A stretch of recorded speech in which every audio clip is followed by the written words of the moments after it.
மேற்கு தொடர்ச்சி மலை நம்ம தமிழ்நாடு கேரளாவோட இயற்கை வளம் இன்னும் குறையாம இருக்கிறதுக்கு இந்த மேற்கு தொடர்ச்சி மலையோட பங்கு ரொம்ப அதிகம். இதுல ஒரு முக்கியமான பங்கா இருக்கிறது நம்ம Kalakkad Mundanthurai tiger reserve forest. அடர்ந்த காடுகளும் மலைகளும் வனவிலங்குகளும் இதோட அழகை இன்னும் குறையாம பார்த்துக்குது. மேற்கு தொடர்ச்சி மலை பல அதிசயங்களையும் அழகையும் உள்ள ஒளிச்சு வச்சிருக்கும். அப்படிப்பட்ட ஒரு அழகுல தான் இந்த அத்திரிமலை.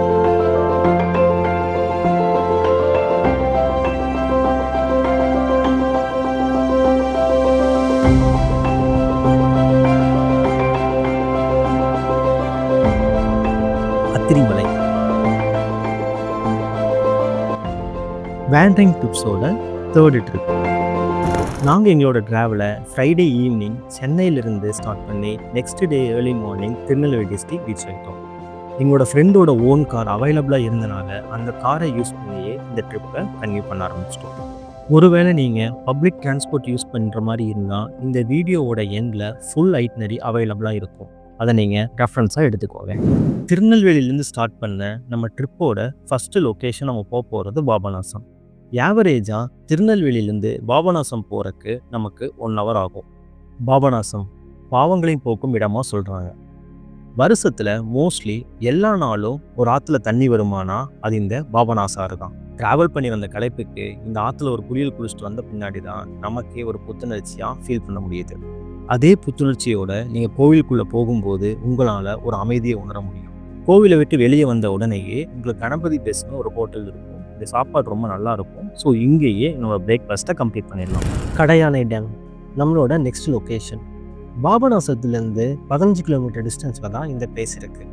ஒருவேளை நீங்கள் பப்ளிக் டிரான்ஸ்போர்ட் யூஸ் பண்ணுற மாதிரி இருந்தால் பாபநாசத்துலேருந்து ஆழ்வார்குறிச்சிக்கு பஸ் அவைலபிளாக இருக்குது. ஸோ ஆழ்வார்குறிச்சி ரீச் ஆகிட்டு அங்கிருந்து ஷேர் ஆட்டோ மூலமாக இந்த கடையானை டேமுக்கு நம்ம வந்துடலாம். இந்த ஆர்ச்சை பார்க்கும்போதே தெரியும் நம்ம கடனா டேமுக்கு பக்கத்தில் வந்துட்டோன்னு சொல்லி. உங்கள் கண்ணுக்கு முன்னாடி இப்போ பறந்து விரிஞ்சு பிரம்மாண்டமாக இருக்கே, இதுதான் மேற்கு தொடர்ச்சி மலை. இந்த அழகை ரசிச்சுட்டே போனால் கடனா நதியோட டேமை ரீச் ஆயிடலாம். இந்த இடம்தான் அத்திரிமலைக்கு போக வேண்டிய அடிவாரம். இங்கே இருந்து நம்மளோட அத்திரிமலையோட பயணம் ஸ்டார்ட் ஆகுது. செக் போஸ்ட் உள்ள என்ட்ரான உடனேயே நம்மளோட ஆதார் கார்டை கொடுத்து நம்மளோட என்ட்ரியை ரெஜிஸ்டர் பண்ணிக்கணும்.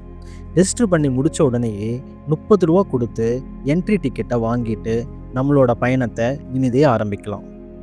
இந்த மலையை பற்றி ஒரு சின்ன கதை. சுமார் 2500 வருஷத்துக்கு முன்னாடி நம்ம அத்திரி முனீஸ்வரரும் அவங்க மனைவி அனுஷா தேவியும் இந்த வழியாக வரும்போது அவங்களுக்கு இந்த மலை ரொம்ப பிடிச்சி போய் இந்த இடத்துலையே ஒரு குடில் அமைச்சு நம்ம சிவபெருமானை நினச்சி தவம் பண்ணலாம் அப்படிங்கிற மாதிரி முடிவெடுத்து தான் இந்த மலையில் ஃபஸ்ட்டு தங்கினாங்க. அதுக்கப்புறம் கொஞ்ச நாளுக்கு அப்புறம் பார்த்திங்கன்னா அவரோட சீடர் பார்த்திங்கன்னா கோரகர் பார்த்திங்கன்னா அத்திரி முனிவர் இறந்ததுக்கப்புறம் அவர் நினைவாக ஒரு கோவில் வேணும் அப்படிங்கிறதுக்காக குருவை நினச்சி தான் இந்த அத்திரி முனீஸ்வரோட கோவிலை பார்த்திங்கன்னா பில்ட் பண்ணாங்க. இங்கே பார்த்திங்கன்னா கோரகர் தவம் பண்ண ஒரு மரம் இருக்கும். அந்த மரம் பார்த்திங்கன்னா ஒரு வேர்களுக்குள்ளே போய் உட்கார்ந்து தவம் பண்ணுற மாதிரி இடமா தான் அமைஞ்சிருக்கு. ஸோ முனிவர்களெல்லாம் வாழ்ந்த நம்ம திருவண்ணாமலை எந்த மாதிரி சொல்கிறோமோ அதுக்கு ஈக்குவலாக தான் இந்த அத்திரிமலையும் கூட. செக் போஸ்ட்டில் என்ட்ரி முடித்த பின்னாடி நம்ம அத்திரிமலை பயணத்தோட ட்ரெக்கிங் இங்கே இருந்து ஸ்டார்ட் ஆகுது. மண் வழியாக ஆரம்பித்த இந்த பயணம் கொஞ்சம் தூரத்துலேயே கடனா டேமை தொடும். இந்த பாதை எதுவும் ரொம்ப கடினமான பாதை கிடையாது, ரொம்ப எளிமையாக தான் இருக்கும். சிறுவர்கள்லேருந்து பெரியவர்கள் வரைக்கும் எல்லாருமே இந்த கோவிலுக்கு வர்ற மாதிரி தான் இந்த பாதையோட அமைப்பே இருக்குது. டேமில் தண்ணியோட அளவு ரொம்ப கம்மியாக இருக்கிறனால இந்த வழியாகவே நம்ம 20 நிமிஷம் நடந்து போனால் காட்டு வழி பாதையை அடைஞ்சிடலாம். இந்த களக்காடு ஃபாரஸ்ட் யானைகள் மற்றும் புலிகளோட இருப்பிடம் சொல்லி தான் இந்த காட்டு வழி பாதை நம்மளை வரவேற்கும். சமாதானமான பாதையிலிருந்து கொஞ்சம் செங்குத்தான் இந்த காட்டு வழி பாதை ஆரம்பிக்கும். இப்படியே 20 நிமிஷம் இந்த வழியாக நடந்து போனோம் அப்படின்னா கடனா நதியை சேர்ந்துடலாம். இது சீசன் இல்லாதனால இந்த ஆற்றோட தண்ணியோட அளவு ரொம்ப கம்மியாக இருக்குது. இதே நீங்கள் ஜூன் ஜூலைக்கு அப்புறம் வரும்போது இந்த ஆற்றுல ஓடுற தண்ணியோட அளவு ரொம்ப அதிகமாக இருக்கும். ஸோ இந்த ஆற்றை கடந்து திரும்பவும் நம்மளோட அத்திரிமலை பயணத்தை நம்ம தொடர ஆரம்பிக்கலாம்.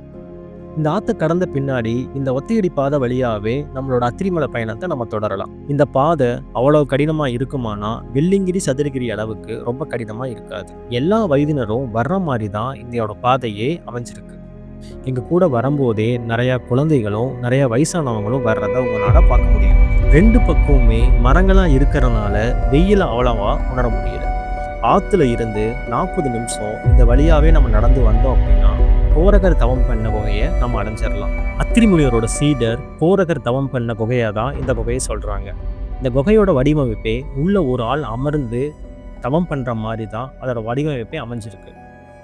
இந்த குகையை தாண்டி கொஞ்சம் தூரத்தில் நம்ம கோவிலை ரீச் ஆகிடலாம். கோவிலை ரீச் ஆகிறதுக்கு முன்னாடி நம்மளால ஒரு சின்ன தர்காவை பார்க்க முடியும். தர்காவை தாண்டி கொஞ்சம் தூரத்துலேயே நம்ம இவ்வளோ தூரம் பயணித்து வந்த அத்திரிமலை கோவிலை நம்ம ரீச் ஆகிடுவோம்.